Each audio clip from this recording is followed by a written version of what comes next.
Direction à Bouna, où la coopération transfrontalière était à l'honneur.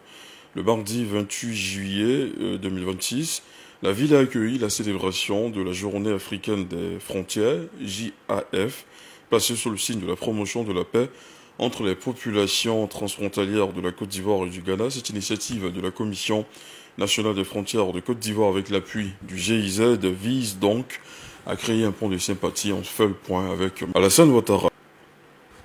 Les festivités de cette 6e édition ont déjà eu lieu dans plusieurs localités frontalières du pays. À Bouna, elles revêtent un caractère particulier selon le représentant du secrétaire exécutif de la Commission nationale des frontières de la Côte d'Ivoire. Cette célébration, la GIZ a voulu vraiment tenir à le faire parce que déjà l'année passée, on était à Vankoro et ça a permis d'apaiser les populations.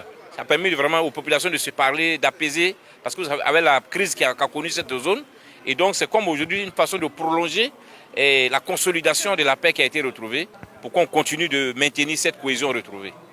Les activités de cette édition ont été placées sous le thème « Frontières de paix et de prospérité, agriculture durable et gestion pacifique des conflits pour le développement socio-économique des espaces frontaliers ouest-africains. Quelle contribution des autorités administratives et coutumières de la zone frontalière de la Côte d'Ivoire et du Ghana ?» Ce thème a fait l'objet d'un panel animé par les autorités administratives et coutumières des deux pays. Il faut qu'on améliore les tests au Ghana. Comme nous sommes en train de renforcer nos tests, pour qu'on puisse réduire ce gap entre les deux pays. Donc les chefs, récupérez vos pouvoirs pour aider l'administration à régler les conflits d'orpaillage, à régler les conflits fonciers.